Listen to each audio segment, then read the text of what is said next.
वैसे तो भारत के दुनिया की पॉलिटिक्स में बढ़ते हुए कद के कारण उसके काफी सारे रिलेशन सुधरते जा रहे हैं मिडिल ईस्ट की कंट्रीज के साथ। लेकिन हालिया कुछ समय में जिस तरह के संबंध सऊदी और भारत के बीच में बने हैं, उसे देखकर कई सारी गल्फ कंट्रीज में भी अजीब सी हलचल देखने को मिलती कि आखिर भारत सऊदी के इतना नजदीक क्यों होता जा रहा है। लेकिन यहाँ पर सीधा सीधा मतलब ये है कि दोनों देशों के बीच में जो ट्रेड रिलेशंस हैं वो काफी अच्छे तौर पर डेवलप हो रहे हैं, और इसीलिए माना जा रहा है कि ये दोनों देश आज की डेट में हाथों में हाथ डालकर आगे बढ़ने की बात करते हैं।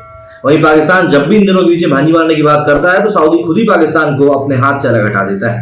हालिया समय में पाकिस्तान सऊदी से बार बार पैसा भी मांगता रहा, लेकिन सऊदी ने एक बार भी पाकिस्तान को पैसा देना मुनासिब समझा नहीं। ऐसे में खबर ये आ रही है कि इस बार भारत और सऊदी एक साथ ईद मना सकते हैं, जो कि अपने आप में एक बहुत बड़ी बात है। दरअसल ईद उल फितर यानी कि रमजान के महीने का आखिरी दिन ईद का जश्न पूरी दुनिया में बड़े जोरों शोरों से मनाया जाएगा।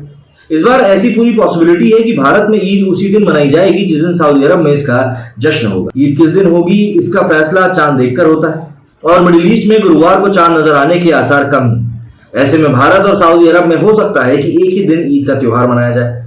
अब इसकी उम्मीद काफी बढ़ भी गई। वहीं इंटरनेशनल एस्ट्रोनॉमी सेंटर के अनुसार अधिकांश मिडिल ईस्ट देशों में गुरुवार को शवाल के महीने का आधा चांद नंगी आंखों या फिर दूरबीन से देखा जाना लगभग असंभव। यहाँ तक कि ब्रिटिश सरकार की रिपोर्ट बताती है कि गुरुवार को मध्य पूर्व, उत्तरी अफ्रीका और यूनाइटेड किंगडम से आधा चांद देखे जाने की संभावना नहीं। इन खबरों के आधार पर कहा जा सकता है कि सऊदी अरब और बाकी मिडिल ईस्ट देशों में ईद उल फितर शनिवार 22 अप्रैल 2023 को मनाए जाने की संभावना है। सऊदी अरब के सर्वोच्च न्यायालय ने खाड़ी देशों के सभी मुसलमानों को गुरुवार की शाम को शव्वाल के महीने के लिए आधा चांद की तलाश करने की अपील करी।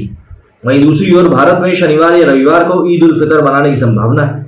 हालांकि अगर शुक्रवार को चांद नजर आता है तो ईद उल फितर शनिवार को मनाई जाएगी। सऊदी अरब में 13 अप्रैल से ईद की छुट्टियां हो चुकी हैं। छुट्टियां ईद के साथ ही खत्म भी हो जाएंगी। इसका मतलब साफ है कि अगर इंटरनेशनल एस्ट्रोनॉमी सेंटर और ब्रिटिश सरकार की भविष्यवाणी सच हो जाती है और भारत में शुक्रवार को चांद नजर आता है तो भारत और सऊदी अरब एक ही दिन ईद उल फितर मना सकते हैं।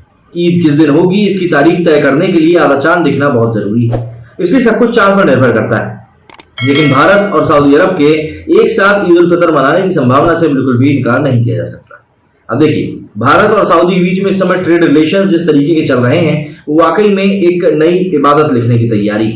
जिस तरीके से भारत और सऊदी एक साथ मिलकर ट्रेड में आगे बढ़ रहे हैं वो और भी ज्यादा अलग है। अभी हालिया समय में पाकिस्तान के ऊपर भारत का जो स्टैंड है उसको भी सऊदी ने काफी अच्छा सपोर्ट दिया है। ऐसे में भारत की ये मिडिल ईस्ट में बढ़ती हुई पैठ को बताने के लिए काफी। आप लोगों का इस बारे में क्या कहना है कमेंट करके जरूर बताइएगा। मेरे स्टूडियो फिलहाल इतना ही। जय हिंद।